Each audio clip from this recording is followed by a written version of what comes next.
It's Friday morning. It's not crunchy time. It's Friday morning Rants and Bants with Rudi Lickwood and the crew, Aston Matapha Jones, Julie Juice, Coach Astrid, and Lescha Marshall-Witter. Early morning conversation with a special guest each week. Join us. Bring your tea, your coffee, and let us fill you up at 8:15 a.m. to 9:15 a.m. Friday mornings. See you there. Live with me, Rudi Lickwood, and the Rants and the Bants crew.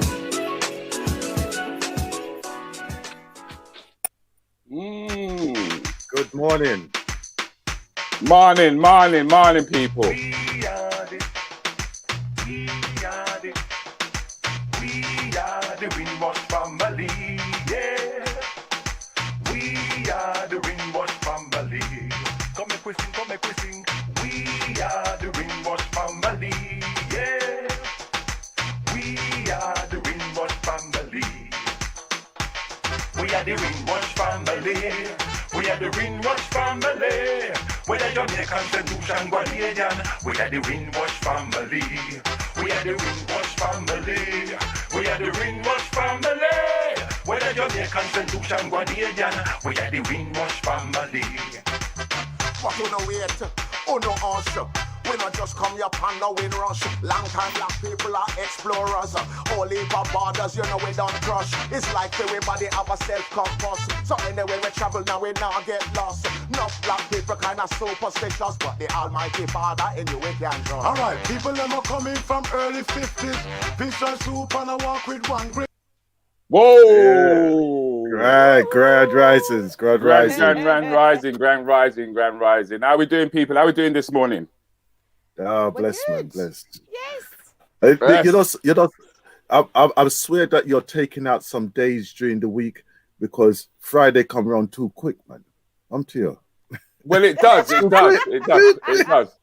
really. It's like it just gets here. It just gets here. Quick. But let me quickly introduce everybody to who will be tuning in. My name is Rudi Lickwood. You're here with us with the weekly roundup. Next to me, we've got Aston Matapha Jones. Matapha, as you've got down the bottom, we have Coach Astrid. How we doing, Coach? That's it. Good, thank you. That's it. Two members are not here with us this morning. Julie Juice and Lescha Marshall-Witter are not with us. So look who we're stuck with. Look who we're stuck with. You've got me. No problem. Stuck with me. I didn't say stuck. What do you mean you're stuck with me? I didn't say stuck. I didn't. Watch the swing. Watch the swing, you know. Watch the swing. Yeah, we're not. Well, there's definitely some support here. There's Spicy's in the room. Good morning. Yes. Yes. Good morning, Spicy. How you doing, darling? How you doing? As well as we've got Carol in the room. Carol. That's it. Yay! Hi, Carol. Morning, Carol. How you doing? Morning, Carol. Universal blessings to you, darling. And George Williams, currently, he's with us as well. Morning, King. Morning, panel.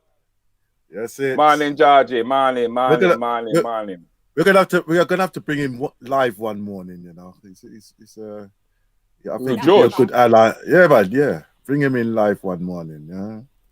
Oh, that would be that. I think that would surprise him if we were to send him an invite for him to pop in and chat with us. Good morning, Grace. How you doing, Grace? And also good morning to all our silent listeners out there. There's quite a few silent listeners who are just hanging around in the background. It's nice when you just pop in and just like Grace, just say good morning. Just like Grace, just say good morning, and we're happy. Yeah, we're happy to respond. We're happy to respond to you. So please don't feel shy, and don't be afraid to hit that subscribe button as well. That's another one. That subscribe button, and the like button. It's important that you do that. You know. So Windrush, the people who popped over 1958. Yeah. Another celebration. Celebratory year for us, really, isn't it? Teach them how to wash them skin, build proper house with bathroom inside the house, Not outside the house, yes. I know how to wash chicken as well before you cook it. Season. Had to just be clean. Yes. How to wear a suit not only to work, but every day as well. I look good in it. Because the funny thing is that when them lot came over from the Windrush and they were working on building sites, they were actually wearing their suits. They were wearing suits. They were wearing their proper shoes and all them thing there. It's amazing to think how they used to get through, how they got by during that time when they first arrived. That's right. Build castles. George is going back to the days of the Moors. Yeah. That's right. That's why I would teach them how to dance, like the Moorish dancing. With them back foot. How to enjoy themselves, basically. Yeah. How to party. Yeah, because the thing is that they were so surprised that we could be so oppressed, and yet for still find room to dance and sing and be happy and be happy. It's amazing when you think about it, because of the amount of pressures that we were under and we're still under today. Yeah, really. Yeah, Exactly. But we have come a long way since 1958, though, wouldn't you say? Yep. Definitely. Sure. We've done our job, so let's move on to the next place now. move on to the next book. The next chapter. You're right. Oh, we've done more than chapters. We're now moving on to the part 2. That's right. The awakening. Yes, exactly. There you go. We got the awakening right now. Yeah. So we had the beginnings. Now we've got the awakening. That's right. Yeah, that's right. I would say that we're definitely right in the middle of the awakening, so to speak, because it's more and more we're starting to get acknowledged for the things that we've done and the things that we're currently doing. Yes, exactly. I mean, just recently, it has been said that Samuel Jackson will be receiving an award pretty soon for his outstanding contribution to the industry as a whole. The first Oscar honored alongside Danny Glover of all people. Wow. I tell you. And that's going to be in the year 2022. Samuel Jackson is among the stars to be honored at the Oscars in 2022, with the actor set to get his first Academy Award. Wow. It has been announced that the Board of Governors will present their annual Hooray Awards to the star alongside Elaine May and Liv Ullmann. The Jean Hershot Humanitarian Award will be given to Danny Glover. I've never heard of that award before, though. No. Never heard of that award. That sounds like some award that they've just made up. Oh my God! I wasn't going to say that, but yeah. My interaction with Samuel Jackson. Okay. Go on. I was in the Cotton's restaurant in Camden Town. Okay. Right. So got up, went to the restroom, and I'm standing there, doing what you do, and I look across, and I go, that brother looks familiar. And I looked at him, and he looked at me, and we just both started laughing. Right? Never said a word, and I came back, sat down, and I said to the person who I goes, look at this person who's going to come out of the toilet just in a moment. I go, do you recognize him? And as he come out, he's looking at me, and I introduced him to the people that I was with on the table. And then the thought what went into my mind was, I can honestly say I was hanging out with Samuel Jackson. Did you do a selfie? Did you do a selfie? Or No. I was too embarrassed, right, for the moment of what we were doing at the same time, and then like we both just laughed about it at the same time. Wow. That must have been a moment, though. That must have been a moment and a half. He was there. I think he was doing some commercials or something like that, and he was there with his family as well.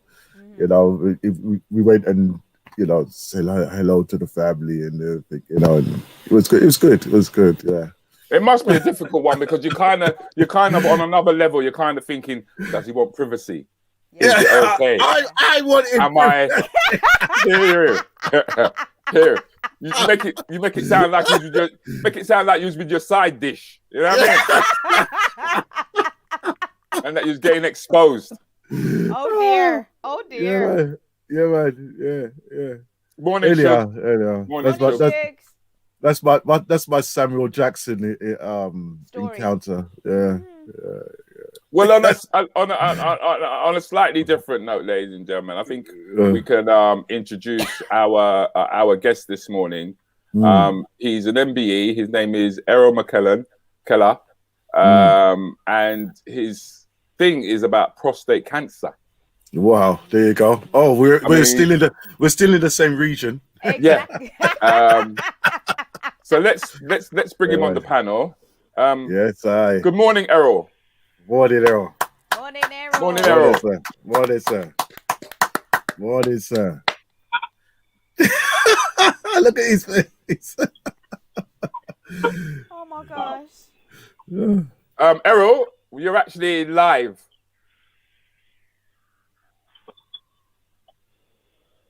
Can you hear us? Can you hear us? Errol, can you hear us? Okay. Unmute your. He's not muted. I don't think he's muted. It's not muted. He's not muted. Or is he just playing with us? Good morning, guys. I'm just recovering from. I'm just recovering from what Aston's been going through. I'm curious. Yeah. Can you hear me? Yes, we can. Yes, we can hear you. I think you're on a slight delay, Errol. No. Wait. No, can you hear me? Yes, we can. Is that?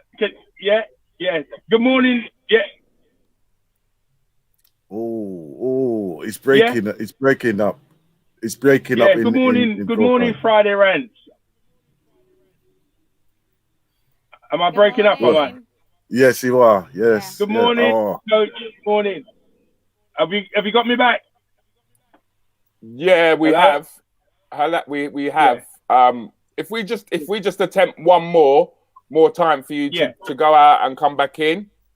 If we could attempt that one more time, we might just pick up a better signal because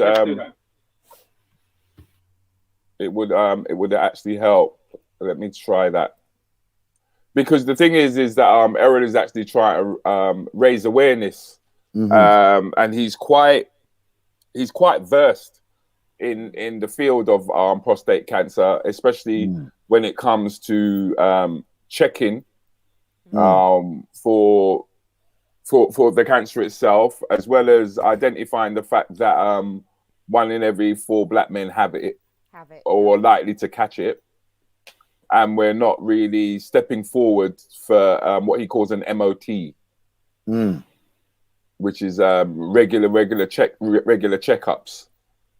So I thought it would be interesting. Not somewhat thought it would be interesting. Of course, it would be informative for him to share with us his journey. Right. Hopefully, we got it. We got it on. Hopefully, we've got him back now. Yeah. Good morning, ladies and gentlemen. Is that better? That's a lot clearer. Yes. That sounds a lot clearer. A lot clearer. Okay. Good morning. Good morning. Friday Rants. Coach. Good morning. Good morning. Good morning. Can I just say thank you for the coach to bring some sort of quality to the table. I'm worried about Mr. Aston at the moment because I just heard Rudi ask Mr. I heard Rudy ask Mr. Aston about did he do a selfie right with Samuel L. Jackson. I mean, that would have been an interesting selfie in that place where they were meeting. It's a difficult one to be comparing notes with each other. Exactly. I think we've cleared that one now, so we can move on. Yes.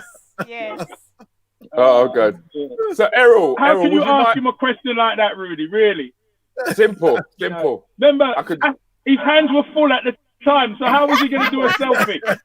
Because at the time he was just using his finger and his thumb. That's what I understand. He was using one finger and a thumb. So,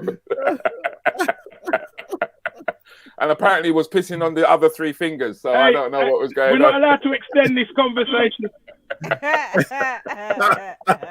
Hey, I'm backing Aston. I wasn't there, but I'm backing him. All I can say, he took one for the boys. Oh, wow. Definitely. All I can say, he took one for the boys. So, Errol, for a moment, for a moment now, could you? So I'll start again. Good morning. Yes. Good morning, listen. Yeah. Could you share your journey with us in terms of why it is you decided that prostate cancer was going to be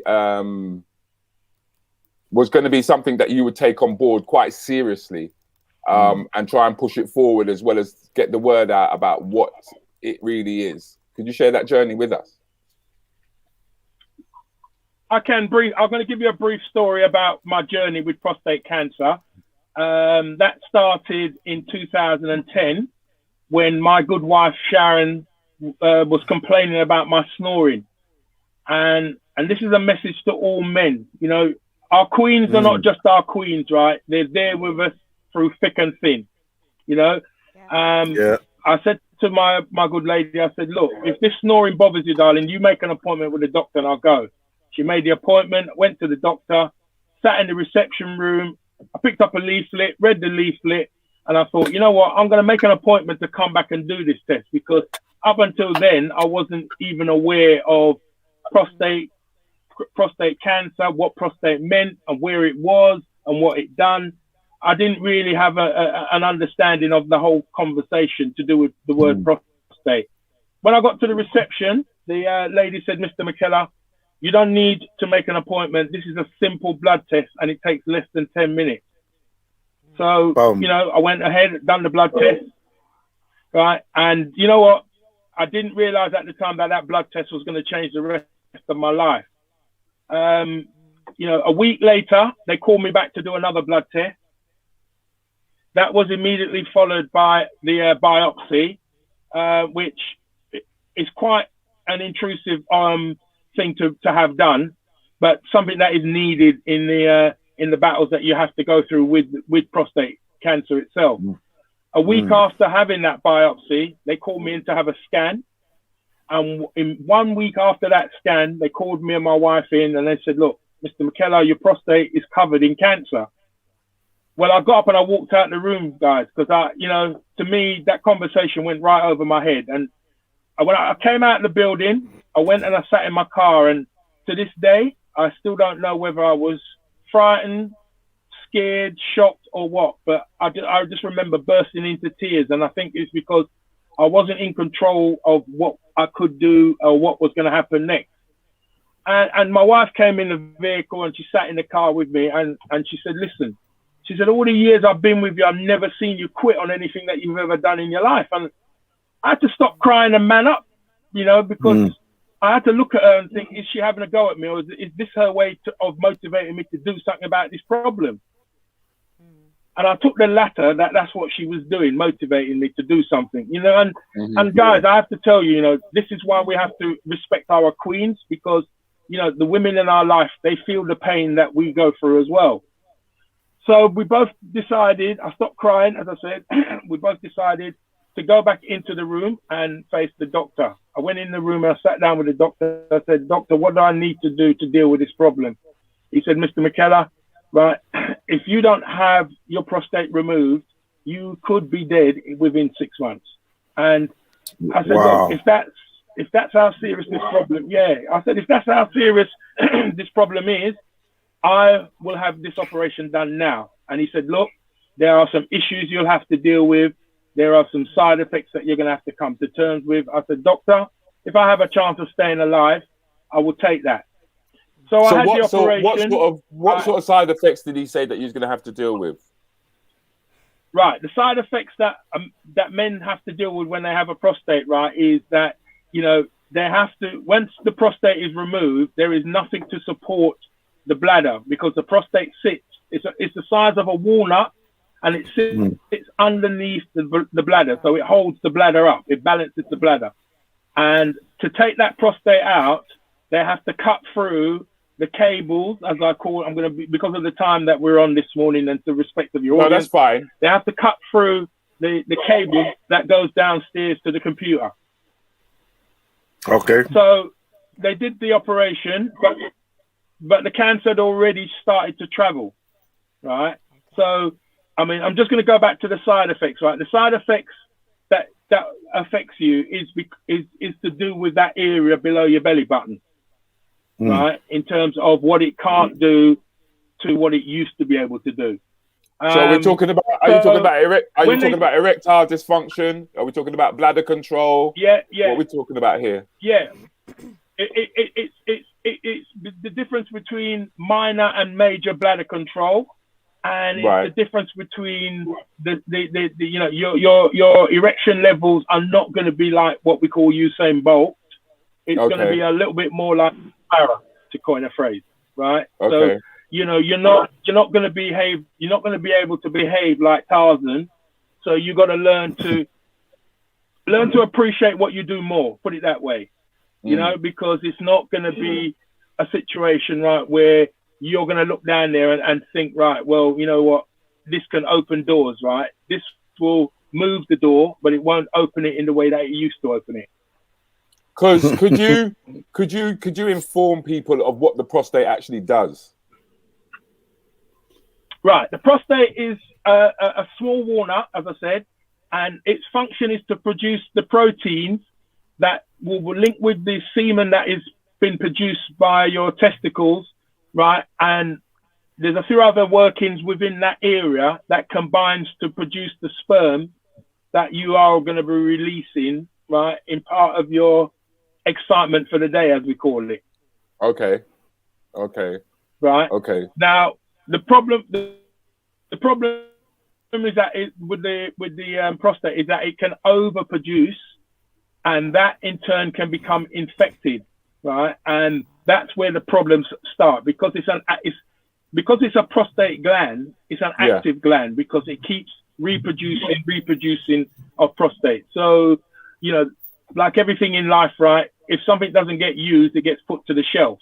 But while it's getting put to the shelf, then that's where the problems are created. So it's for something so small, it's a very, very important organ in our body. Very, very important. And a lot of men struggle to come to terms with the side effects and the issues, right, of dealing with prostate cancer. Yeah. I mean, listen, having the operation is one thing, right? But it's dealing with the mental aspect of having your prostate removed and moving on as a person after that operation. And that's where, you know, all of us come into this, the helping of making this an easier and comfortable journey through the rest of our life. Because, you know, women go through equally the same, but when I say equally the same, their situation is far more extent in the sense of what they have to have done, right? So because we're talking about hysterectomies. Are we talking about hysterectomies here? For a woman, it would be more about a hysterectomy where they would remove the ovaries and all the workings of the mechanics for having a child. Yeah. So so my question in this situation is, because we're talking about the removal of the prostate, but then what are the symptoms that men should be aware of, or they could be possibly going through without even realizing they're going through that now? You know what, Rudi? Well said, because there's a lot of men, right, that are going through prostate issues and don't even know that they're going through it, because you cannot. Sometimes you can not be showing signs of symptoms, right? The regular symptoms are the ones that I can tell you that I had and didn't even know that I had, was getting up 3-4 times a night, going to the toilet, thinking that you've emptied, but you've not emptied, right? Also, going to the toilet and dribbling like a tap, right? And lower back pains, lower abdominal pains. Those were the symptoms that I experienced. But there are other symptoms, and unfortunately, there's situations like where men don't even realize that they have a symptom, because sometimes some of it doesn't show up. Does it show? That's the critical problem, where and that's why my campaign that I am doing at the moment is called MOT Yourself.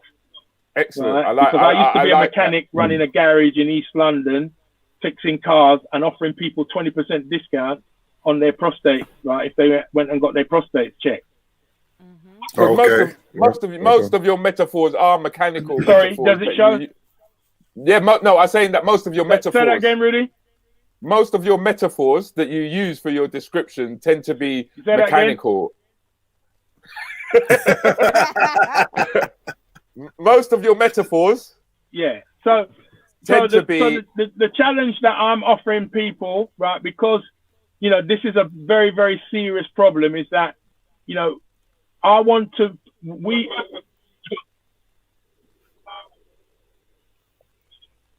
because that's the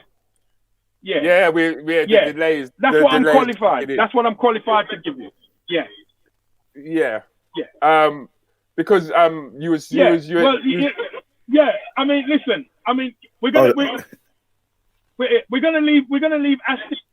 Yeah, we're gonna leave Aston out of this conversation at this minute, because he has produced clearly a way of checking prostate without actually doing anything. If he's gonna stand in a cubicle with Samuel Jackson. I mean, my metaphors are because I'm a qualified mechanic, so that's why I'm qualified to give a description in that. Yeah, but don't worry, I won't be taking anyone's engines out, right? That we leave to the professionals. Okay. Right? But what I'm saying to people is, every year, Rudy, they need to have an MOT check. Okay. Right. Are there also signs in terms of mental stability? Does it affect us mentally as well as physically? Yes. And that's the biggest part of the problem, Rudy, the mental dealing of this problem. Because for as small as the prostate is, right, as I said, having it's like a motor car, right? You can have the best bodywork on your motor car, right? But the problem that you've got is, if the engine is no good, that motor car isn't going anywhere. And what you've got to do is, you've got to get your mental attitude right, to deal with this problem. And to deal with this problem, a man can't do it by themselves, right? That is a proven fact. The ladies in our life, because when you are diagnosed with prostate cancer, it's not just you, it's the family. Because the stats tell us that 47,000 men a year are diagnosed with prostate cancer, right?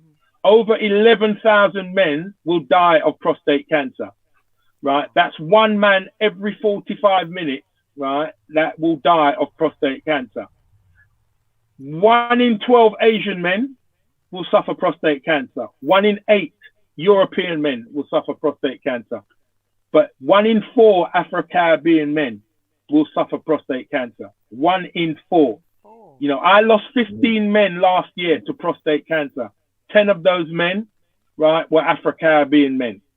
When I was running my garage, right, I had 48 men that came in to have their cars fixed, and I gave them 20% discount.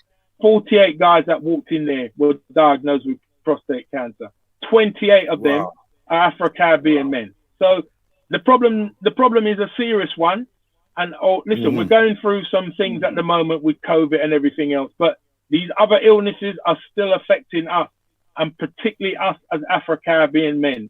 You can't keep telling, Rudy, Aston, myself, you can't keep telling us as men that we are higher risk of something and we're not doing something about it. You know, we've just overtaken breast cancer because prostate cancer is now the biggest killer of mankind in this country. You know, we didn't want to be in this race. Does it just affect men over the age of 35, 40? Is it something that just affects? No. Yeah, listen, the thing is, right, this is what the government stats are saying, right, that when you're 50, you should be tested.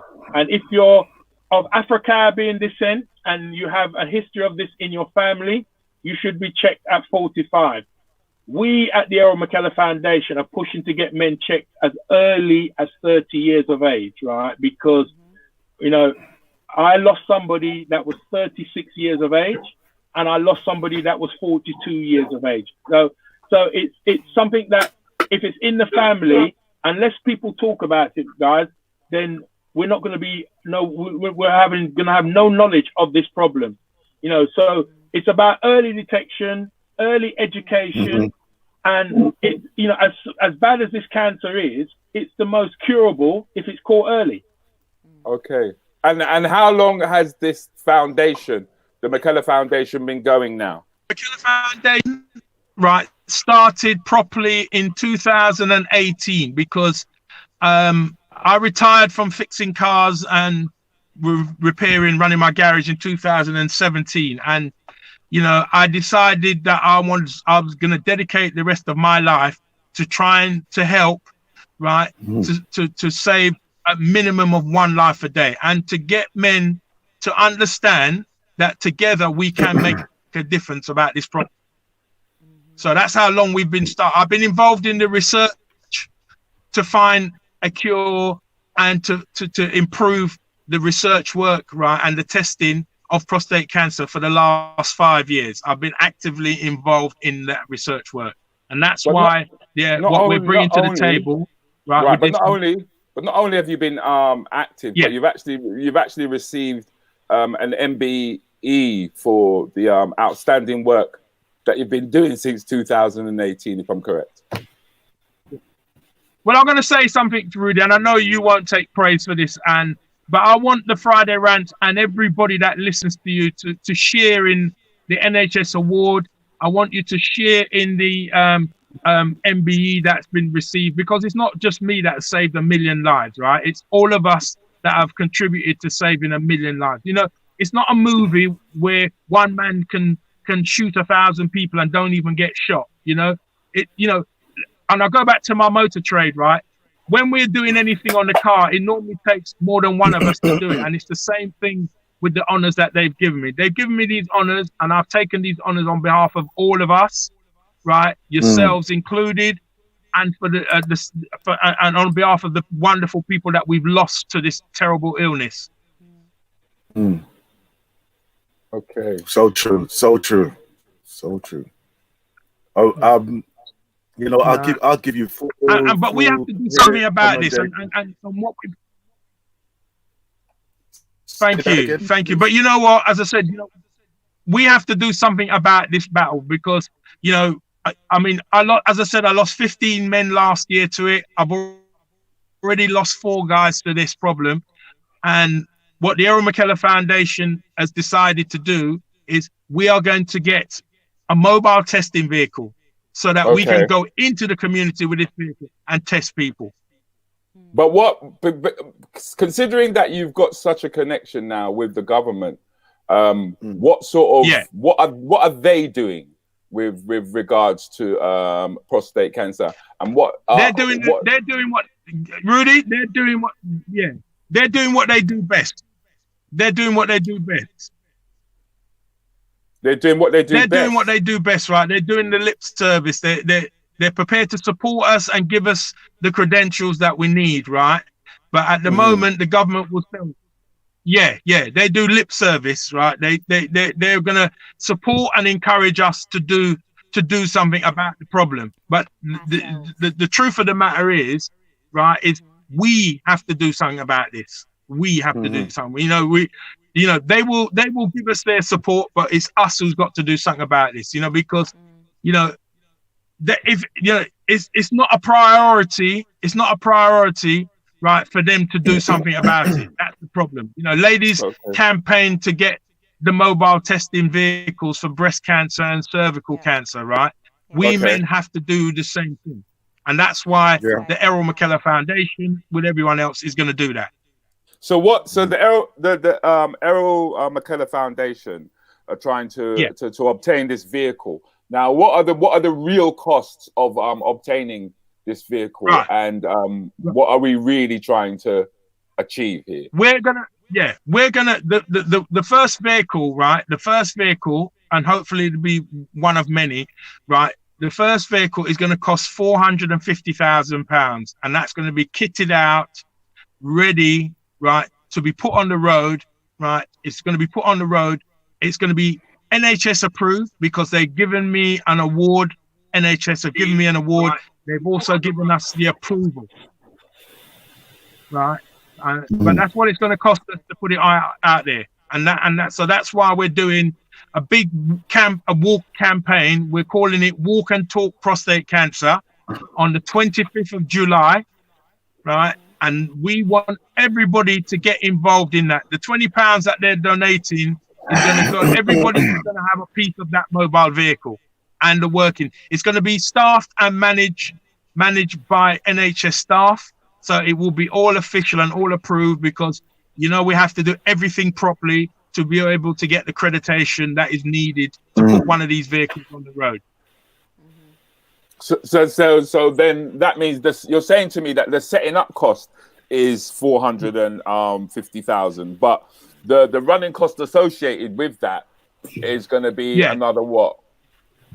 The running cost that's going to be associated with that is a few pennies short of £600,000. So the grand total that we're trying to aim is 1.1 million, right? And listen, corporate companies are going to come on board with that. But for me, the most important part of this conversation is that we have to make sure that the community are involved, right? Whether it's 1 pence, £1, 1 shilling, right? The community have to be involved in this. It can't just be right for the elites, because the testing equipment that we're going to use, right? It's been in the system, right? It's been in the system for nearly 5 years, right? And it can test the PSA, which is what the prostate cancer test is called, the PSA, and it can give you an answer within 35 minutes. Wow. Right. Wow. Okay. So you're saying that you're saying that this has been in the private sector all this time for 5 years. It's been and we are going to buy that equipment. We are going to buy that equipment, right, and have it.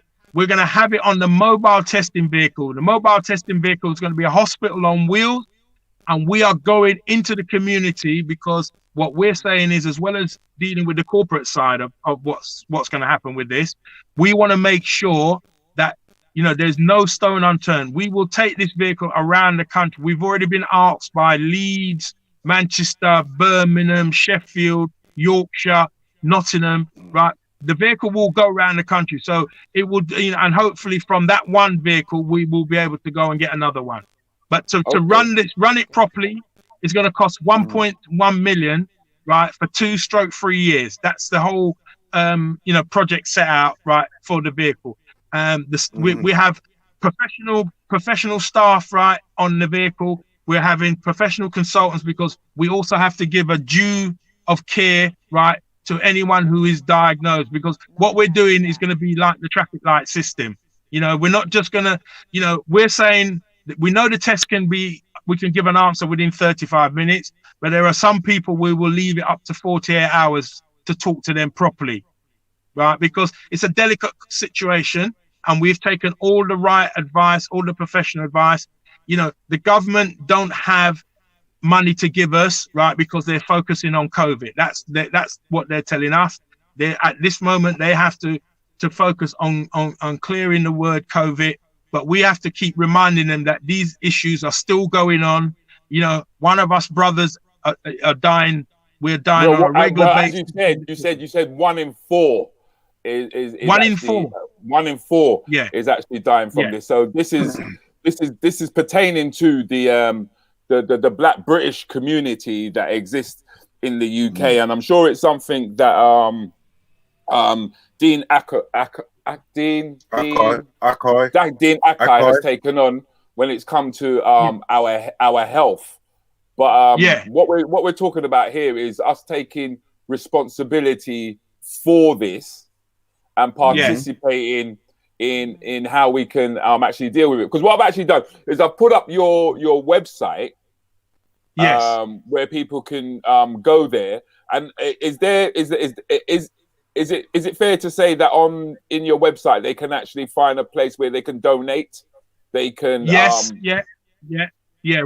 We want, Rudy, we want people to donate, but also come with their ideas as well, because it's going to be all of us that, you know, like, not only do we want them to come and do the walk, but we want them to listen. BBC are going to come and film what's going on the day, right? So, you know, we want the Friday Rant crew, right, to come on board with us, right, and do this interview with BBC, because they need to hear it from, you know, listen, you guys are in touch with the community, right? They need to hear, right, that it's not just about, you know, we're in Brent, and it's not just about knife and crimes we want to talk about. We want to talk about the good things that people are doing, like what you guys are doing as well, and your wonderful listeners, right, who have, you know, stood by and supported, and look, they've got a voice, and this is a fantastic opportunity to come walk and talk prostate cancer.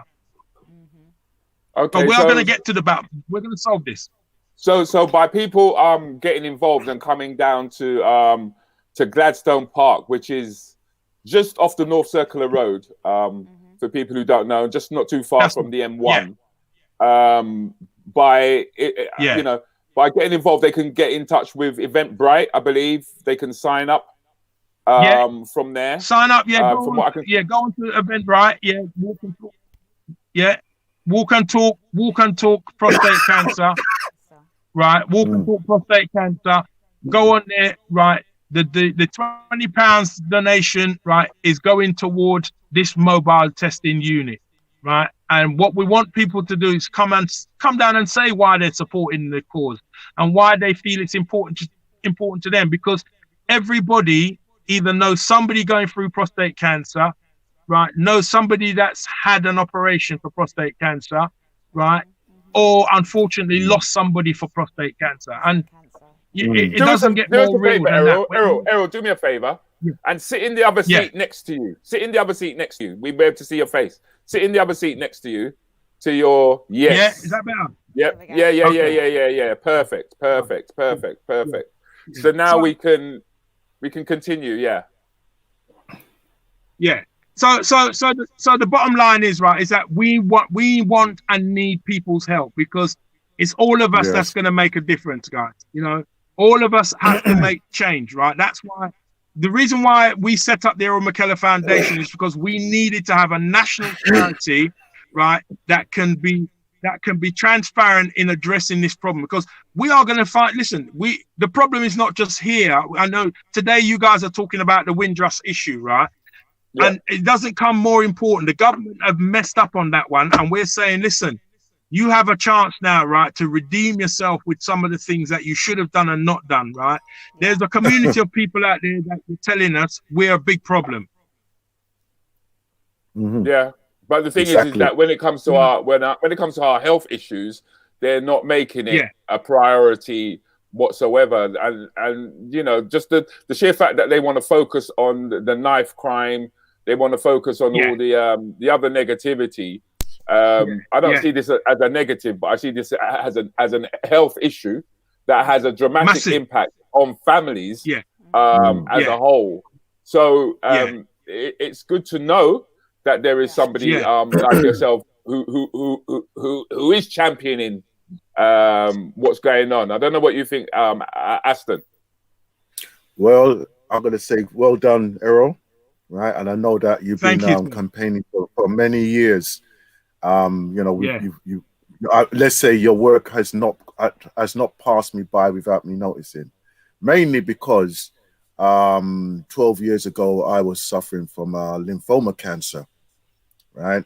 Wow. And the awareness you brought to my high was how many of us were vulnerable to this condition, you know, and it's a thing that we really need to incorporate, that make it a regular thing that we do. And I think that you're right.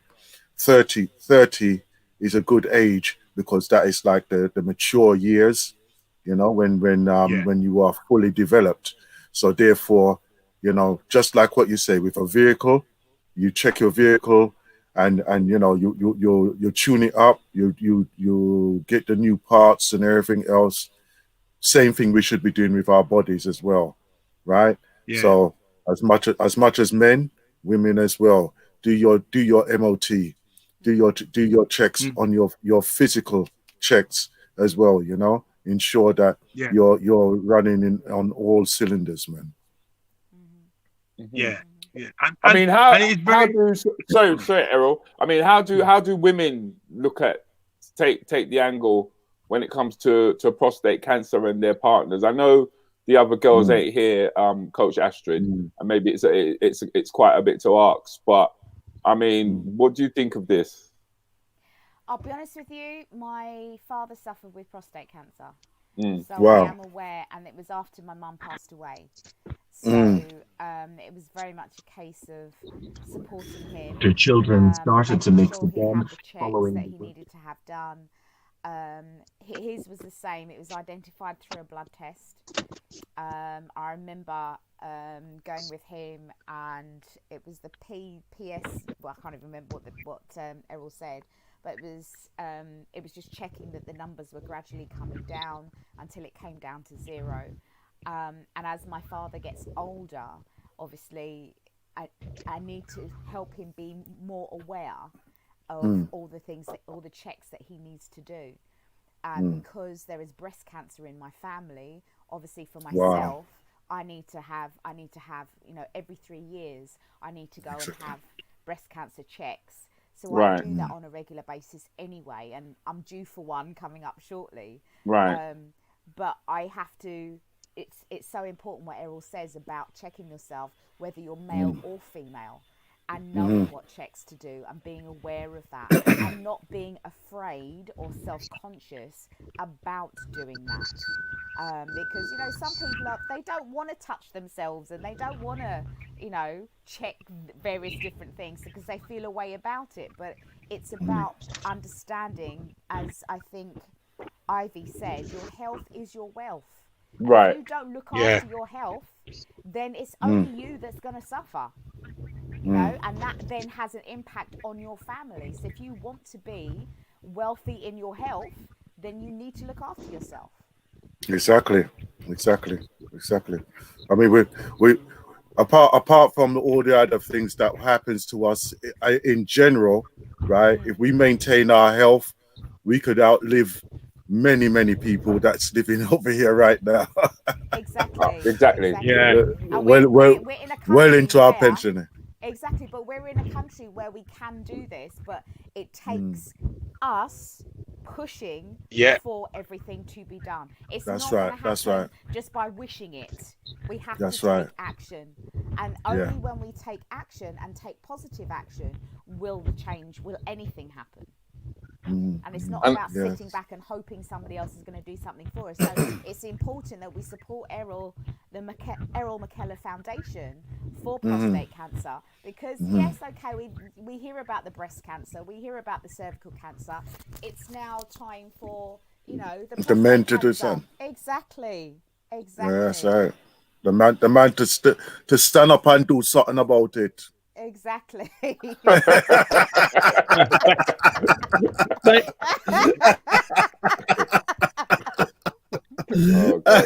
you, Aston. Thank you. No, we really can rely on Aston to give us a little bit of a light and shade to this situation. We really can. So, Errol, I believe that as well as, you know, we're going to be pushing to get people to come down on the 25th of July. But Yeah. your people can also reach out for you. Organizations, I believe, can actually reach out to you. Yes. To Please, do talks, please. etc. Could you tell us a little bit more about that side of what you do?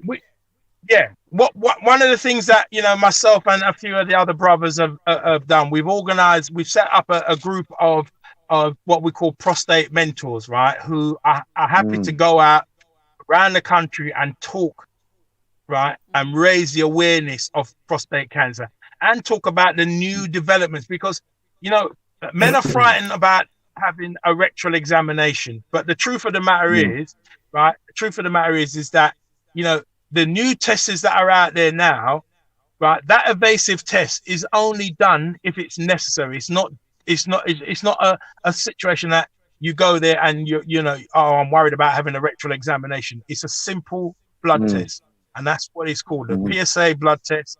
After that, then they will make a decision as to what you have. Ask the coach, right?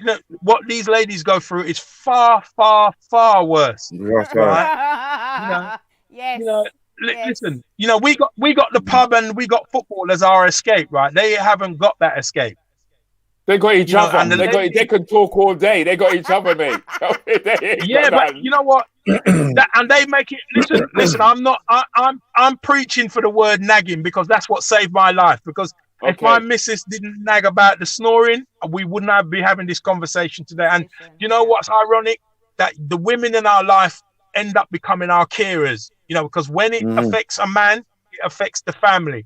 And you've got to remind yourself, right, that the lady in your life is so important in getting you across the line with this issue. So we want people to come out on the 25th. We want people to come out on the 25th, and pledge, right, to when they join this campaign, pledge that every year they're going to do an MOT on themselves, because it's illegal to drive your car with no MOT, no tax, no insurance. Yeah, I had 92.5% cancer, and I'm walking up and down on the street and not know it. Okay. Why is that not illegal? And that's the question I asked the government, and they can't give me an answer. And that tells you that they know. I'm going to say because they don't care as much about the black community as we can care about ourselves. We're not a priority when it comes to them. And I'm going to say that if it was if it was across the board, i.e. it was all men it had such a massive impact on, or if we were all white people and it had a massive impact on, I'm sure that they would be treating it the same way that they do breast cancer.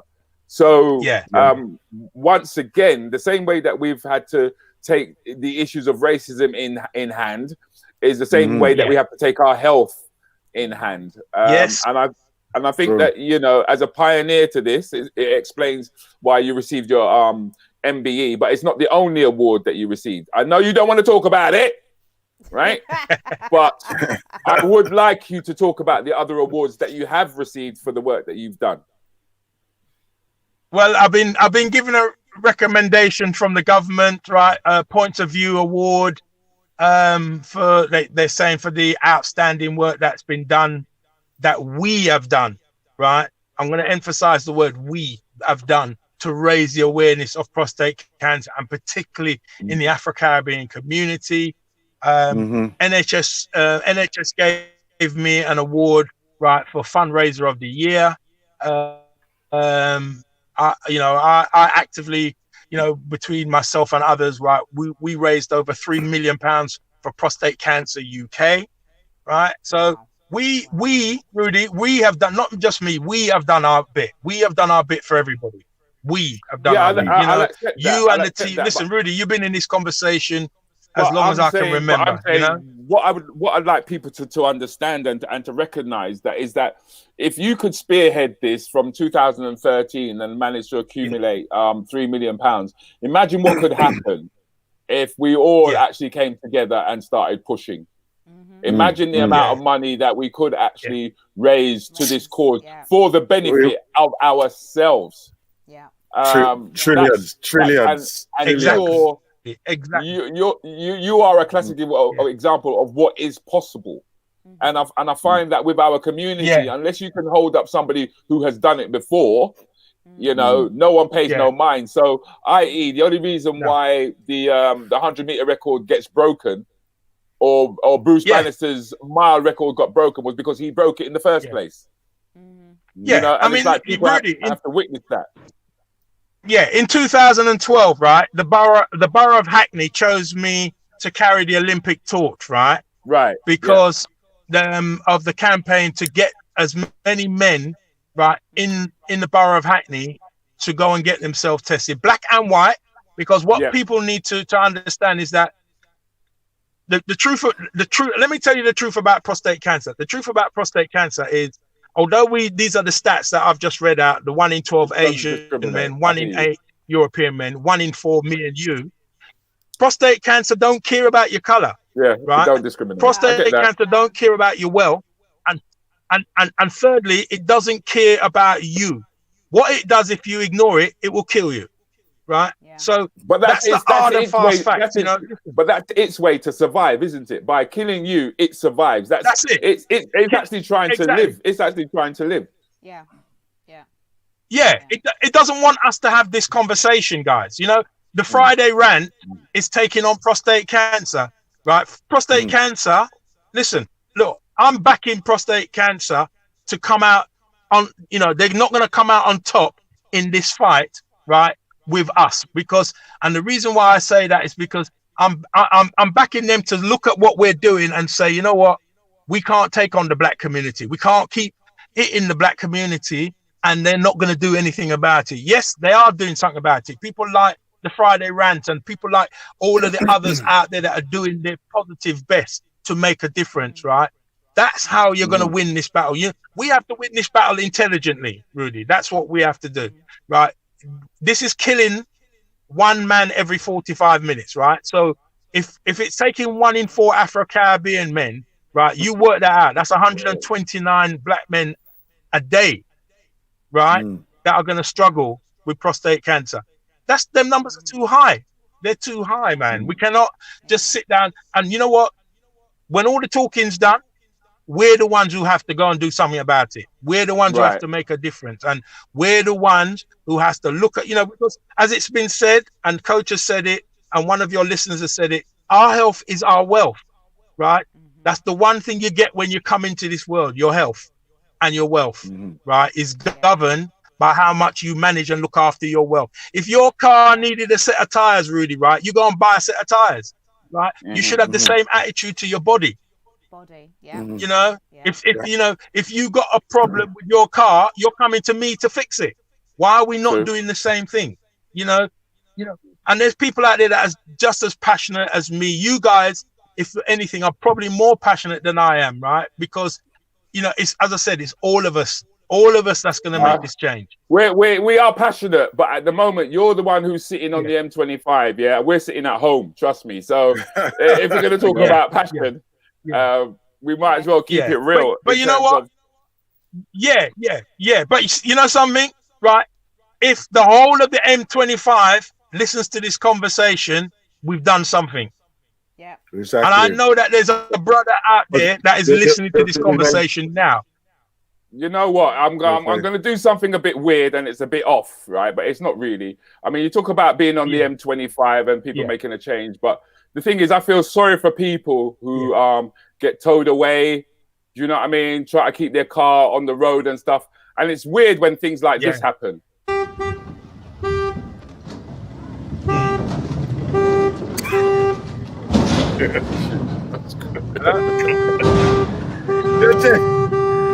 Oh my God.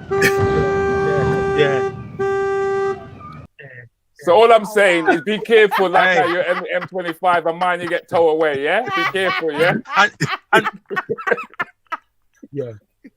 Just Rudy to go. And let me add to that point, Rudy. Guys, let me add to that point. When a man, listen, in my garage, right, when I was offering the 20% discount, right, more women took it than men, right? And you know what was frightening about it? The men were like that vehicle that was on the back of that recovery truck. I can believe that. Right? That's what happens when they don't get their prostate checked. They come in on the back of a recovery truck. Thank you very much. That's what we got to remind. The ladies used to come and get their oil, their water, and their tires checked. Yeah, yeah, but we and this do it ourselves. And this is what we got to learn. Yeah, this is what we got to learn. Our men would clean the car. It looks spotless. It's got some beautiful wheels on big stereo. Yeah. And the thing that I say to people, like, guys, it's no point in having that car that looks beautiful and it don't start. Mm-hmm. You hear that? There's no point in having a car that don't start up. Exactly. But I think the important thing is just for us to try to help to alleviate the fears and understand that things do change if you find that you've got prostate cancer, and there is support and there is therapy, that's available, and also to accept that the older we get, there are changes in life that is inevitable. Yes. Because as you get older, the body, just like the car, the body, it goes through wear and tear. And we need to be aware of the kind of things that do begin to wear and tear. And one of them is the prostate, which we now know is holding up the bladder. Which we now know produces the proteins that allow us to produce semen.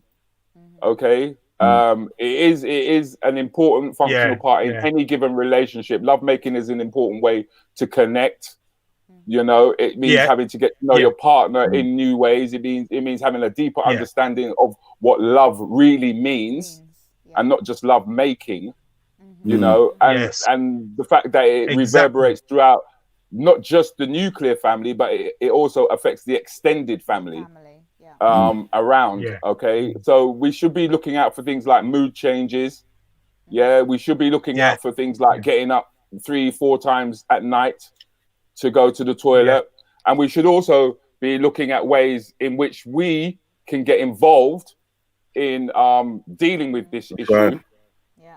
And understanding the work that Errol is actually doing and become a part of it.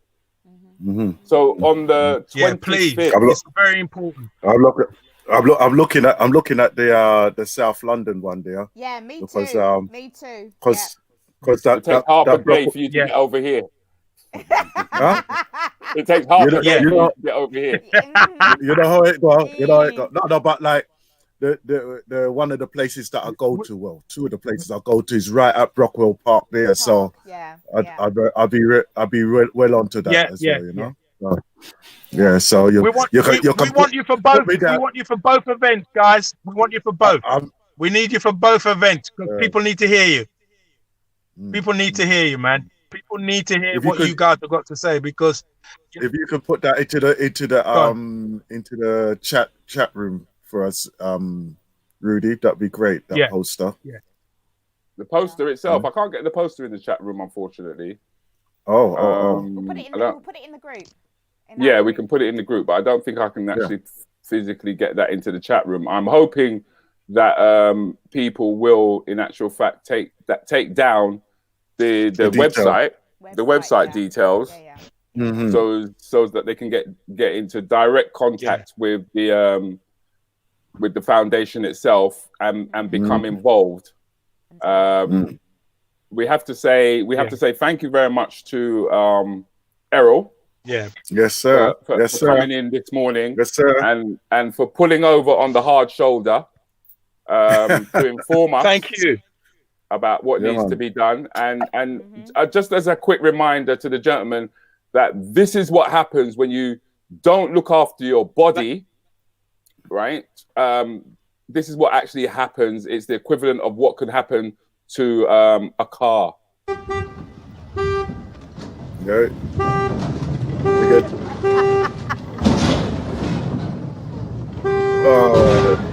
That's it.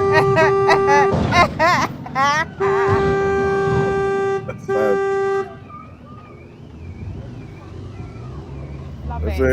Love it. So please don't take it lightly. Please do not take it lightly. That's the equivalent of how you're treating your body. when you don't take these things into consideration, you know. So Errol, thank you very much. Sorry, Astrid. I would say rise up, all you man them, and get your prostate sorted out. Right, go get it. Thank you, everyone, and please remember. Please remember the 25th of July. Well done. And can I say, ladies and gentlemen, if you come early, you get a chance to see Rudy's kneecaps, and they are greased up. And on that note, we may need the coach there to make sure that their order's kept, because I'm worried about who Aston meets when he goes to the toilet. Friday morning, it's not crunchy time. Turn up on Friday morning Rants and Bants with Rudi Lickwood and the crew, Aston Matapha Jones, Julie Juice, Coach Astrid, and Lescha Marshall-Witter. Early morning conversation with a special guest each week. Join us. Bring your tea, your coffee, and let us fill you up. At 8:15 a.m. to 9:15 a.m. Friday mornings.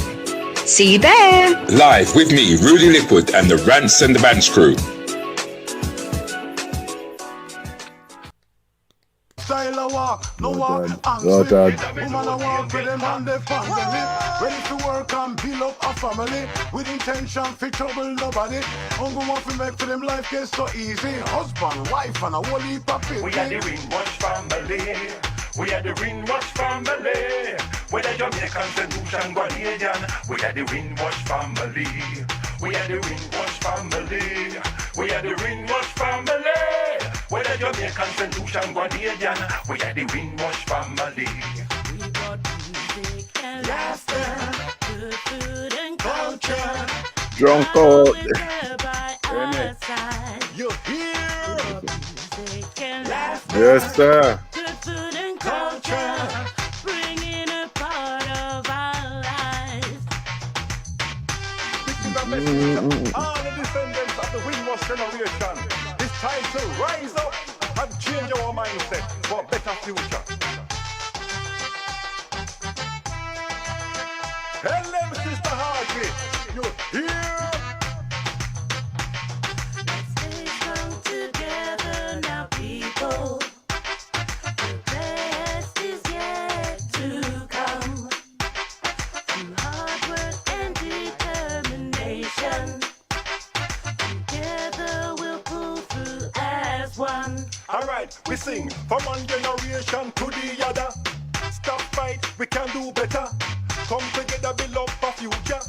Live in a peace, yeah, with your neighbor. 2 0 2 1 generation. Have a vision, have a plan. What is it? We are the Ringwash family. We are the Ringwash family. We are the Jamaican, St. Lucian, Guardian. We are the Ringwash family. We are the Ringwash family. We are the Ringwash family. We are the Jamaican, St. Lucian, Guardian. We are the Ringwash family. That's it. Well, man. guys, another morning, another Friday. Yes.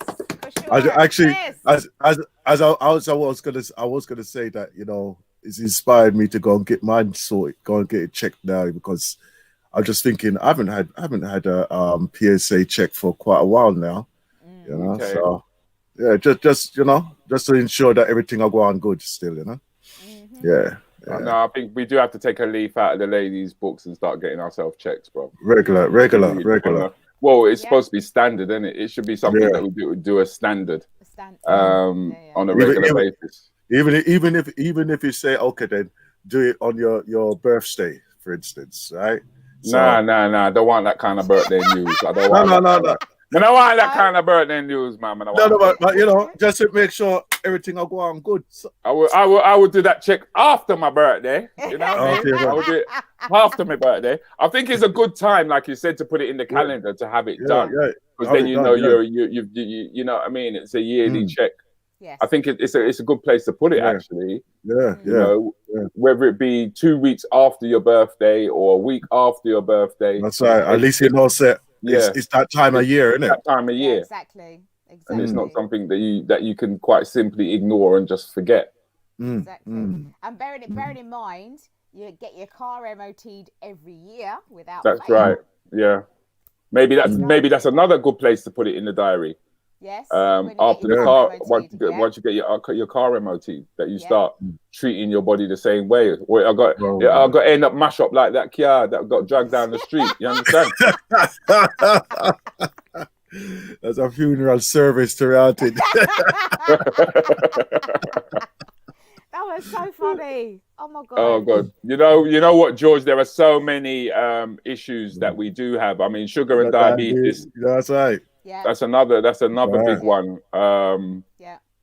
That we need to be made more aware of, and the effects of it. I mean, I've known people who have lost limbs over diabetes, blindness as well. Yeah. I can remember when I started squinting while reading and stuff like that, and I thought, oh my god, my sugar must be my sugar. Do you know what I mean? But fortunately, it wasn't. It just meant that I needed glasses. So, which was quite a relief to me, because it's funny that if you look at a lot of Asian Afro-Caribbean men, we have a blue circle just around the eyes. You know what I mean? Like, I thought that was a sign of cholesterol buildup. Is that what that is? Cholesterol buildup, isn't it? Yeah. And I remember going to the optician and him actually telling me, no, it's not diabetes. It's just, he just said it's quite high in the Caribbean community for that to happen. But there's my dad has that. He's got the circles around his eyes. So yeah, one sec. I'm just going to go on pause. Yeah, man. What's that? That's not me, does. How that I call? I have no idea. But I don't know why they're calling at this time of the morning. Yeah, exactly. Me have no money. Yeah, exactly. See you later.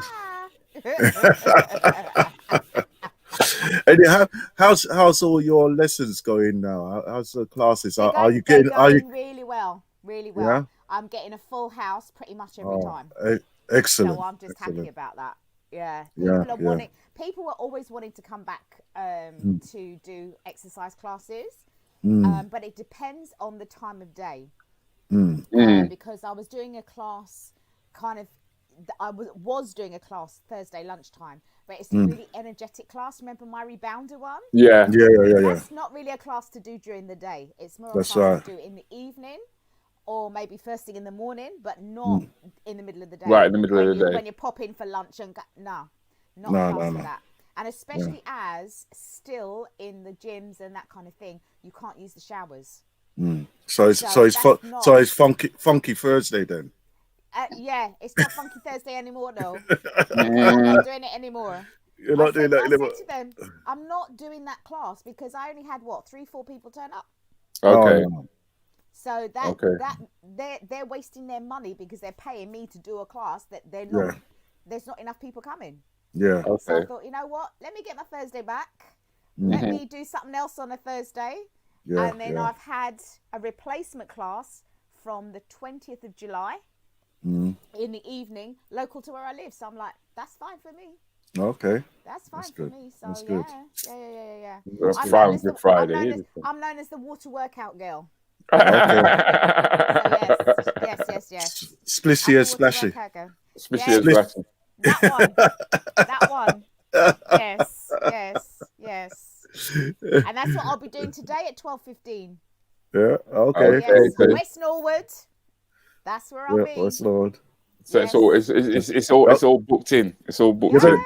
I'm gonna turn up there one day, right? That's fine. I'll be the shiny little. Anyhow, I was gonna say something, but I won't say it. I'll tell you what. There is a man in my class. Yeah. There is a man in my class. He's the only male, but he is in my class, and he comes. Maybe you should have a special men's day or something like that. You know, once a month or something. Unless there's a football involved, or there's some horse racing, it's difficult to get men to turn up, man. I'll tell you what. When I was recovering from, I had a knee injury, right? And one of the things I used to do was just get into the pool and just do the walk up and down. Okay. You know, and that really helped me. You know, so. Yeah, because it's the resistance of the water that enables you to start using the muscles a little bit more, isn't it? Yes. Yeah. I'll soon come back. I'll soon come back. No, sure.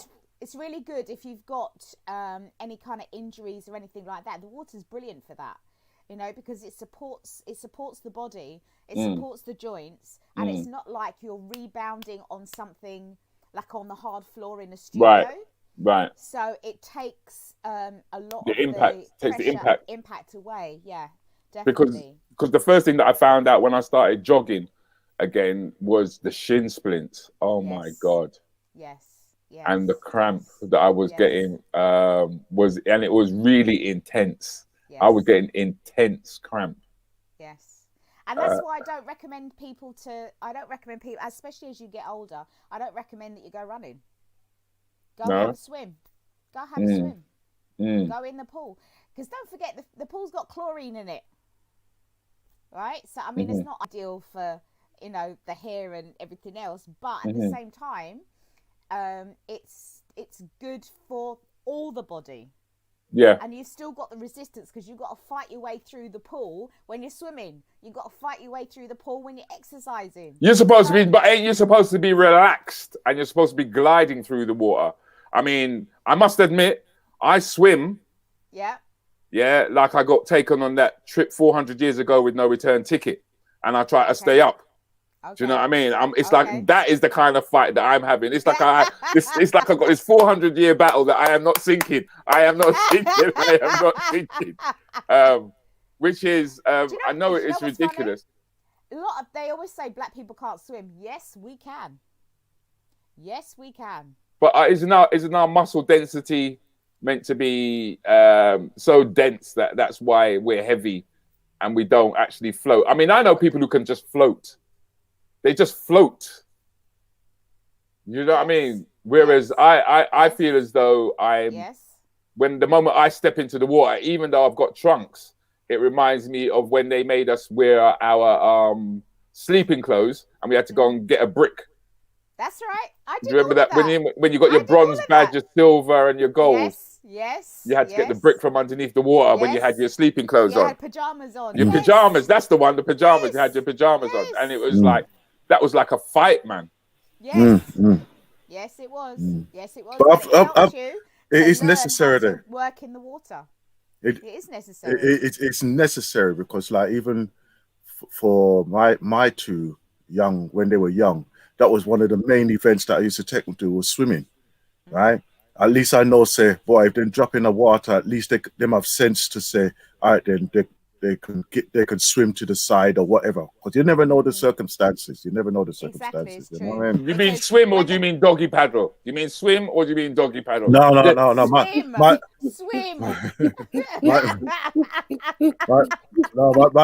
My two can actually swim, right? Yeah. I only know how to do breaststroke, and that's it. That's it, man. I can do breaststroke, front crawl, backstroke. Yeah. Those. I don't know what it is. What I want to know is what's the point of butterfly? What is the goddamn point? I don't do that one. Who is ever drowning and they think to themselves, you know what? There's 400 yards to go. I think I'm going to butterfly and get my way to safety. Who does that? Who? No. I understand the backstroke because you can just lie down and you can literally tread water. You're literally treading water on your back. But the butterfly, I've never thought to myself, you know what? Yeah, that's a stroke. That's a stroke. Me, I go. Trust me. To me, that's the amount of energy. It's an energy. The amount of energy that you're burning up. It's ridiculous. Yes. I mean, I even did my bronze medallion back in the day. So what's bronze medallion? What's that? It was the life-saving award that the Swimming Association do now. So I did that way back. Both me and my brother did that. Yeah. So I got up to silver, I think. Okay. I got up to silver with that one. Yeah. But you had to be able to do 4 lengths to get that, if I'm right. Yeah. I could do 4 lengths. I worked my way up to 50 lengths. So yes. But then I know there's people. There's people who do that standard, Regular. that is when they just go just for a workout. But what they've told me is that they actually fill their lungs with air. Mm-hmm. There's a way of being able to fill your lungs with air and to be able to relax it enough that you're because when you watch somebody who can really swim and you look at the side of their body, you don't see the water chopping. No. No. It's quite still, and it's actually beautiful to watch. Actually, when you get that synchronization and timing and everything and momentum, it takes me about a good 6 months to get up to that, and then I'm tired. 6 months. What are you doing in the water for 6 months? Everything I got shrivel up. Everything I got shrivel up if you're in the water for that. Never mind your hands shriveling up. Everything I got shrivel up. Oh my gosh! As Miss Sugar says, synchronized swimming. That was a tough one because I did that funny enough for about 6 months. Wow! And that is real control of your breathing, your breath, and being in the water, being upside down in the water, all sorts. Yeah. That takes a lot of control. You know what? I actually wonder when it comes to synchronized swimming, are there routines that they initially do outside of the water before they do it inside the water? Because the timing has to be impeccable. The timing does, and I remember when I learned to do it, you could actually hear the music in the water. Okay. So that you can keep the rhythm and the timing and all of that kind of stuff. So you're all doing the things at the same time. So yes, you would practice it outside, but there were some things that you couldn't practice outside. So if, for example, you had to go upside down in the water, you couldn't really do that outside. You had to do it in the pool. But because you had the music, you would listen to the music and talk through what movements you were going to do. Oh, my mic is very low. Okay, I shall see if I can turn it up a little bit. So it's about looking to see what you can do so that when you're in the water, you're all doing it at the same time, at the same beat of the music in the water. And that's what makes it look really good and really effective. So it's all good. Excellent. I can't believe Sugar is saying 3 minutes underwater calms and discipline. You know what? When we talk about 3 minutes underwater, we're not talking about with alcohol, just consuming alcohol. Yeah, that's a different kind of underwater. Yeah, underwater. I would find it difficult just to hold my breath. Oh, I smoke. I granted, right? But I would find it difficult to hold my breath for 40 seconds. Never mind 3 minutes. Okay. Wow. Okay. Yeah. You would build up to that slowly, because if you think about it, as a child developing in the womb, you don't. That's breathe. what you were doing. Yeah, That's you was a what you were doing. water Exactly. baby. Exactly. It was a water baby. Yeah. And I just carried on being a water baby. Okay. I love the water, and even now, don't ask me to take a quick shower. I'm in there for at least half an hour, 45 minutes. No, that's standard. That's a female thing. And what's worse is that you take all that time and you come out looking exactly the same, right? No, we're cleaner. Don't say about we come out looking exactly the same. No, not having that. Oh God. Oh dear. You see, you ready?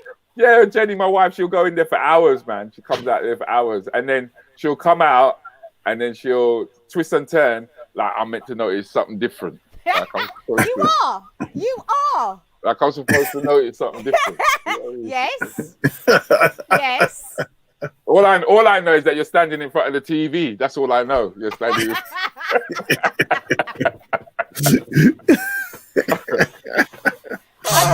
I bet you're one of those, right? She'll stand naked in front of the TV and you still tell her, get out of the way, I want to watch the football.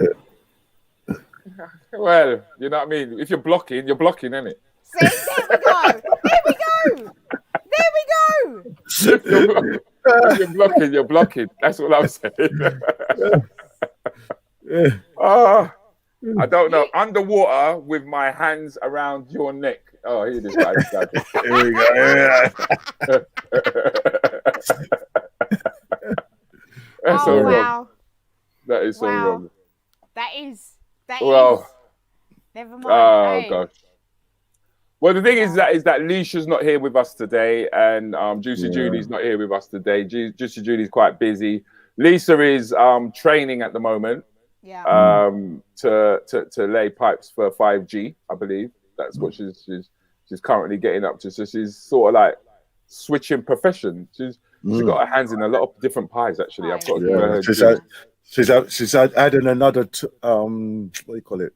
String to her bow. String to her bow, yes. Yeah, another one. Her CV's gonna look pretty good. Yeah. Oh yeah. And I think it's. I mean, as much as I may not be 100, well, I'm not 100 with the 5G, but I know we're going in that direction anyway. It's quite a shrewd move when you consider that that's the way that is the way in which technology is moving. Yeah. And it will be the new way that we do communicate with one another. And I say it's a shrewd move because if people are thinking about a change in direction or a new job to go to, that will be around for the next 20 to 30 years, because they're talking about changing the whole structure in the entire UK now. So these are things that's going to be laying alongside the BT cables. You know, so it's going to be something that's going to happen quite well. It's going to be something that's going to be quite rapid. That's going to be happening in the next six or so months. So it's something that people could jump onto. They could well jump onto. Take a leaf out of Lescha's book, really. Yeah, exactly. Exactly. If you don't mind digging an owl. Digging an owl. What? I don't know. He's talking about digging holes again. I don't know what's going on in his head. There was I digging an owl. I don't know what's got into him this morning, man. Well, we've added an additional 20 minutes to our normal conversation. Early morning rants and bants. That's okay. Yeah, I thought I'd let them into what happens normally when we switch off. How the chin wagging continues. Yes, it does. It does. Yes. It does. It Goes continues. in all sorts of directions. Yeah. And normally I have to tell them not to get out. Galalang, galalang, galalang, galalang, galalang, forever. But it's been a pleasure having you guys join us, and because I mean normally Trevor comes in a lot earlier, but we managed to catch him at the right time. So either that, or he's not. He's still in the pool. Yeah. Come on, get the pool, man. Jump. Oh wow. But never mind. You know what though? It was a good conversation today about prostate cancer, because I think it's important to kind of bring those things to light, because a lot of women's challenges are, you know, in the fore now. It's now time for the men to be speak aware. up. Exactly, and not be shy or afraid of prostate. I think the fear was how the examination was done previously. It was very intrusive. Very intrusive. intrusive. Very intrusive. Yeah, but us ladies have always had intrusive examinations. Yeah, no, hold on. Mainly by the men. Look. Exactly. All right. Let's. Yeah, go on. I'm gonna put it bluntly, and I'm sorry, Jill. Right. Go on. Women are used to receiving things, and men are not. Okay. All right. Yeah, they like gifts. They like money. They like insurance policies. They exactly. All of that. All of them. All of that. Yes, exactly. But hey. Yeah. I think, like you said, it is an important issue, and it's a health issue at that. Yeah. And it's not something that men readily do talk about like we do when it comes to sport, like when we do when it comes to talking about females and the opposite sex. And it should be part of the everyday conversation, I guess. Yeah. And the more it becomes part of the everyday conversation, the less intrusive it will be, the less fear people will have around it, or men will have around it. And I think the more knowledge they have because of the discussions, then I think more men will actually go and have those examinations. Yeah. Well, I think we're waking up more and more to the real issues that surround us. Yeah. You know, even though they seem to be popping up one at a time, but it's like they're happening and we're taking them on board. Yeah. And we're dealing with them as they go. Okay. I mean, just here. I mean, here's something that Trevor said. I don't really believe that it's out of context, but he says, funeral today, ex-coach from AFC Wembley. Mm-hmm. I mean, that's another thing that's inevitable. It's the deaths that would take place once we reach the age of 50 and above. And it's how do we prepare ourselves for this? You know, whether it be a funeral plan of some sort or policy that we could have bought beforehand, or something as simple as having your prostate checked before it reaches a point where there's of no return. Yeah. You know, absolutely. Definitely. 100%. It's the same thing with any type of cancer. If it's caught early enough, then it can be dealt with. It's when it's not caught early enough because you don't do your checks and you don't do, you know, all the things that can be done for your health. Then, you know, at the end of the day, as I said, you're the one that loses out, and then it has an impact on everyone else around you. And yes, it's inevitable that you will leave this world at some point. But the more prepared you are for it, the better. Yeah, not just for yourself, but also for your family that you leave behind. Exactly. You know, one of the things I discovered, like over the last, say 15 years or so, because of my journey with the lymphoma, is that people don't really enjoy their lives as much as they should do. Right? Yeah. We ignore the aches and pains, but that's our body saying to us something is not right here. Right, exactly. You understand? And then we just say, oh, it will go away, or we just learn to live with it. You know, and in effect, we shouldn't really be doing that. You know, we should be aware of like the things what's happening to our bodies, right? Not in a hypochondriac way, but just be sure that your body is saying to you, I'm uncomfortable here. If I'm unable to walk a distance or run a distance, or I feel uncomfortable in that way, you have to do something to adjust it so that you have that energy. You know, so whether it's a case of that, you know what, I've got to ease off from my diet or of my drinking or whatever it is, what you're doing excessively, you should really be doing this. In my brother's corner, right? Yeah. It could be the smoking.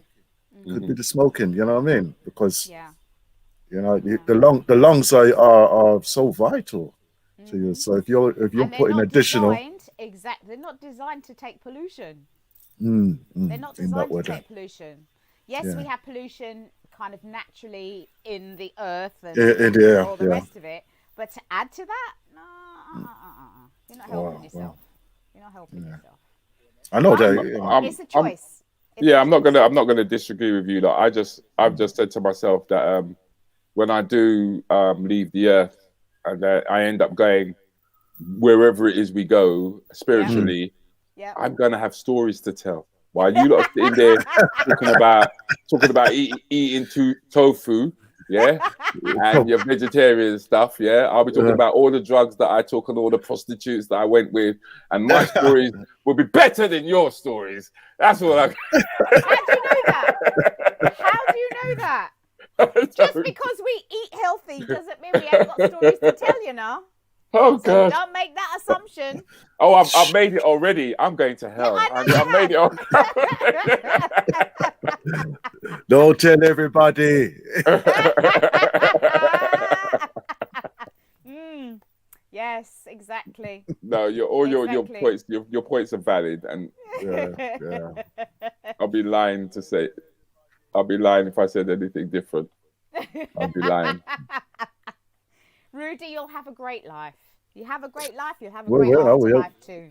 Listen, and yes, you will have stories to tell. And you can see them like it'll be in the queue going like this, and Peter said, "Yo, come up here, yeah, right. Come, let me talk to you." Yeah, let me talk to you. No, I see it more. I see it more breaking out like, what are you doing in this queue? I think you're fine. I think you're fine. You're supposed to be over there. You see over there. You see that? You see? Yeah, I know it looks orange and it looks red and it looks hot. Yeah. This goes to over Lescha. The escalator going down. Yeah, you see that? It's all right. I'll be just turning around and going to everybody, excuse me, I got to go back, excuse me. Hello. Oh my gosh. Oh, that I could see going in that direction, but no, I think it comes back to when you were saying earlier on that a lot of people aren't enjoying what they're doing, or they're not enjoying life to the max. But I think it's difficult too, man. It's difficult. No, hold on. You see what you just done there? What did I just do? You just said it's difficult, and I know that you're searching for every other analogy to say why it's difficult. No, I'm not. I'm not searching for one. I can show you a couple of red bills if you want to see them. You know what I mean? I don't have to search too hard. You know, I mean, I have to look too hard. Yeah, I don't have to look too hard. Yeah, I can show you the tap that's busted in the bathroom. I don't have to look too hard. You know, I mean, I have to look too hard. Yeah, I mean, I have to look too hard. Life is a challenge, okay? Right. Life is a challenge. So if everything went smoothly, it would be boring. Yep. Life is a challenge. These things are here to see how we deal with them. That's all it is. Yeah. That's all it is. Exactly. It's how we allow life to sit with us. Yeah. And how we receive it. That's it. That's all it is, man. Exactly. It's like, for instance, I know I could come to a show before I even entered that show, Rudi. I'm laughing already. Right? So therefore that's because you parted with your 20 quid and you're saying, you know what? I want to get the best hotel. I'm gonna start laugh from now. Yeah? I don't want to go in there and sit down and the man don't make me laugh. Exactly. And he give me be good at what he does, yes. Exactly. Give me 2 Guinness because I don't want to keep coming back and forth as well. Right. Yes, have everything there in front of you so you ain't got to move and go nowhere. That's right. Exactly. Or miss anything. Yes. You're right. Oh God. In fact, talking about not missing anything and having a good time, I was asked to remind people that on a Friday night there is, if they're at a loose end, there's a little something that they could do. Rants and Giggles every Friday, only on Zoom. Okay. Black Entertainment, Cahoots and the After Party, only on Champs and Giggles. Okay. Yeah, Champs and Giggles happens every Friday. They have it's basically, once again, I would say it's recycled teenagers. Do you know what I mean? Older generation having a bit of fun via the recycled teenagers. Yeah. Oh my gosh. That's too funny. It just rinses that out. So just encouraging people to get involved with those guys. Great bunch of guys, I must admit. A great bunch of guys.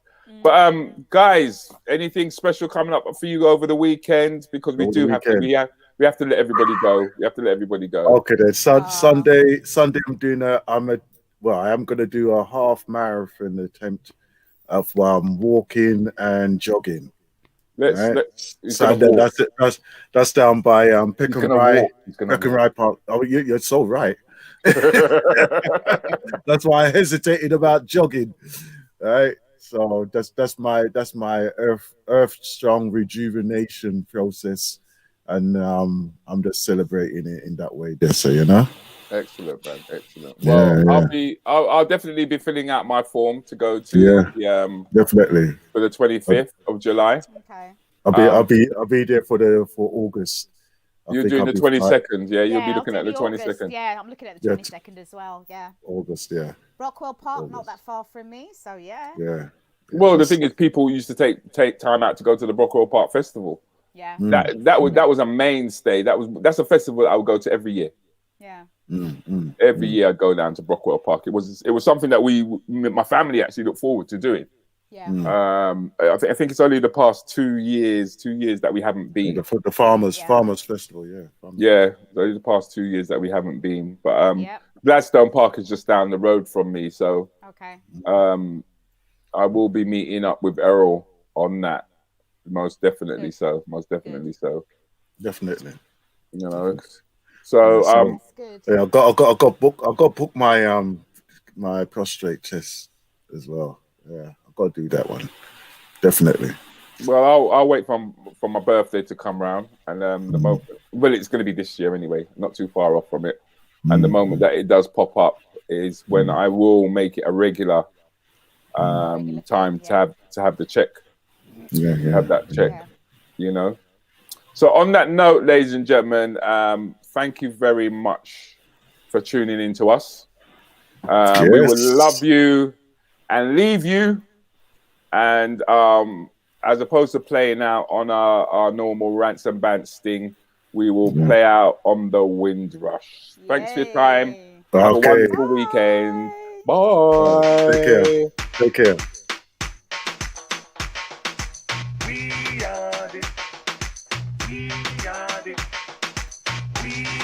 The Windrush family, yeah. We are the Windrush family. Come make we sing. We are the Windrush family, yeah. We are the Windrush family. We are the Windrush family. We are the Windrush family. Whether Jamaican, St. Guardian, we are the Windrush family. We are the Windrush family. We are the Windrush family. Whether Jamaican, St. Guardian, we are the Windrush family. But you know wait, you know also. We not just come here pan the Windrush. Long time black people are explorers. All over borders, you know we don't crush. It's like everybody have a self-compass. So anyway we travel now we now get lost. Enough black people kinda superstitious, but the Almighty Father in you we can trust. Alright, people them are coming from early 50s. Fish and soup and a walk with one grip. Style a walk, no walk and slip. Woman a walk with them and they family. Ready to work and build up a family. With intention for trouble nobody. Uncle want to make for them life get so easy. Husband, wife and a whole heap of people. We are the Windrush family. We are the Windrush family. Whether Jamaican, St. Guardian, we are the Windrush family. We are the Windrush family. We are the Windrush family. Whether Jamaican, St. Guardian, we are the Windrush family. We brought music and laughter, good food and culture. God always there by our side. You hear? We brought music and laughter, good food and culture, bringing a part of our lives. This is a message to all the descendants of the Windrush generation. It's time to rise up and change our mindset for a better future. Tell them, Sister Hardy, you hear? Let's stay strong together now, people. The best is yet to come. Through hard work and determination, together we'll pull through as one. Alright, we sing from one generation to the other. Stop fight, we can do better. Come together, build up a future. Live in a peace, yeah, with your neighbor. 2021 generation. Have a vision and have a plan. Mr. One Street and don't bother. We are the Windrush family. We are the Windrush family. Whether Jamaican, St. Guardian, we are the Windrush family. We are the Windrush family. We are the Windrush family. Whether Jamaican, St. Guardian, we are the Windrush family. We are the Windrush family. Yeah. India, we are the Kenya, family. Pakistan,